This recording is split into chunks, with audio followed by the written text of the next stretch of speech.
सहारा से भी जय श्री राम मित्रों। मैं हरीशचंद्र सिंह एक बार पुनः आप सबके बीच में, और मुद्दा वही सहारा से भी विवाद।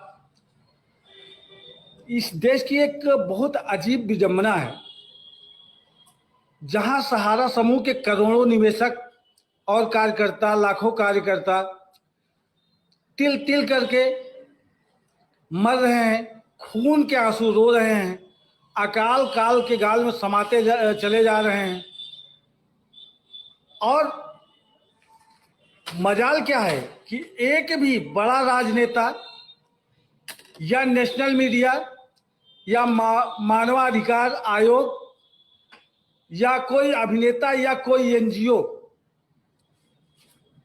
किसी के भी चेहरे पर तनिक भी परेशानियों का भाव नहीं है, और इन पर रत्ती भर चिंता नहीं दिखती। ऐसा लगता है कि अपने ही ऐसा लगता है कि सभी की मानवता मर चुकी है।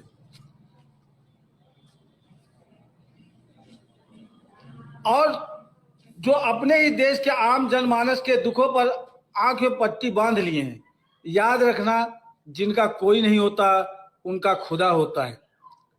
और उसी ईश्वर ने, उसी खुदा ने हम सभी पीड़ित जनों के अंदर सहने की अद्भुत क्षमता प्रदान की हुई है।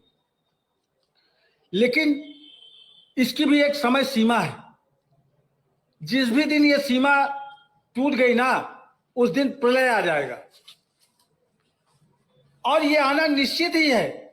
इसलिए माननीय सुप्रीम कोर्ट से सविनय निवेदन है कि आने वाली आगामी तारीखों पर सुनवाई करके सहारा समस्या का समाधान अतिशीघ्र करवाएं, जिससे हम सभी को राहत प्रदान हो सके। और मैं नेशनल मीडिया से कहना चाहता हूं, सहारा की अगर थोड़ी भी एक छोटी सी कमियां हो गई तो आप उसको बहुत बड़ा हाईलाइटेड करते हो, बहुत बड़ा प्रचार करते हो। अभी पिछले दिनों देखने को मिला, कौन सी दुश्मनी है आपकी सहारा से? सहारा ने इतने बड़े बड़े काम इस देश के अंदर किए, अगर गिनाया जाए तो शायद हो सकता है कि समय कम पड़ जाए। और इस देश, अगर आप कहते हो कि सहारा लुटेरा है, गरीबों का पैसा लूटा है, तो इस देश का पैसा इसी देश में लगाया हुआ है। बाहर देशों पे आपकी उंगली निगाहें जा रही हैं, लेकिन जो इस देश के अंदर संपत्ति बनाई हुई है सहारा ने, ये मैं नहीं बोल रहा हूं, ये हमारे सुप्रीम कोर्ट के सर्वोच्च जजों ने ये बात कही है। अकूत संपत्ति का मालिक है सहारा इंडिया परिवार, और एक नहीं अनेक बार कहा है। और वो अकूत संपत्तियां होते हुए भी सहारा के निवेशक तड़प तड़प के मर रहे हैं, कोई उस पर ध्यान नहीं दे रहा है। चाहे एम्बे वैली हो, चाहे वर्सोवा स्थित जमीन हो, या छाछठ संपत्तियां जो माननीय सुप्रीम कोर्ट ने अधिग्रहण कर रखी है, अपने अधीनस्थ रखी हुई है, उन संपत्तियों का क्या होगा? कौन होगा उसका वारिस? कौन मालिक उसका होगा? क्या ये सभी जमाकर्ता, कार्यकर्ता मर जाएंगे तो इनके तेरही बरही में आप लोग इस पैसे को लगाओगे? या नेपाल जैसी स्थिति इस देश में पैदा करना चाहते हो आप लोग? अगर नेपाल जैसी स्थिति पैदा करना चाहते हो तो कोई बात नहीं, अन्यथा जो 14 साल से सहारा से भी विवाद चल रहा है, आज तक किसी प्रकार का आरोप न्यायालय से सिद्ध नहीं हो पाया है। और हम लोगों की जानकारी में तो इतना इसका आरोप ही था कि सहारा के पास निवेशक नहीं है, बड़े बड़े नेताओं का काला धन है, भिन्न भिन्न नामों से जमा किया गया है। आज जब पोर्टल के माध्यम से ये बात सिद्ध हो गई कि सहारा के पास निवेशक है, तो तब फैसला हो गया ना भाई। फिर इसमें देरी क्यों हो रही है? फिर न्याय में इतना विलंब क्यों हो रहा है? इसका कोई तो जवाब देगा, कोई तो आगे आएगा, कोई तो जिम्मेदार बनेगा।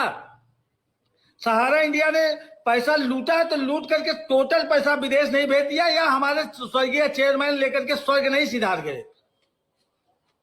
इस धरा का पैसा इसी धरा पे धरा हुआ है, लेकिन उसका कोई सही सलूशन नहीं दिया जा रहा है, केवल मामले को लंबा लंबा खींचा जा रहा है और हाँ, अपनी जो है स्वार्थ सिद्धि की जा रही है। इन राजनेताओं के जरिए भी स्वार्थ सिद्धि की जा रही है। चुनाव आता है, झारखंड में अभी हमने चुनाव देखा, बड़े बड़े पॉम्पलेट पेपर में छपवाया, सहारा का प्रण, भाजपा का प्रण, सहारा का पाई पाई भुगतान। झामुओं ने कहा सहारा का भुगतान हम दिलाएंगे। चुनाव खत्म, सारी बातें खत्म। अब बिहार चुनाव आ रहा है तो फिर आपके अंदर झुंझुना पैदा हो रहा है। ऐसा मत करिए। हम लोगों की सोचिए, हम कार्यकर्ताओं की सोचिए। डर डर के जीवन व्यतीत कर रहे हैं।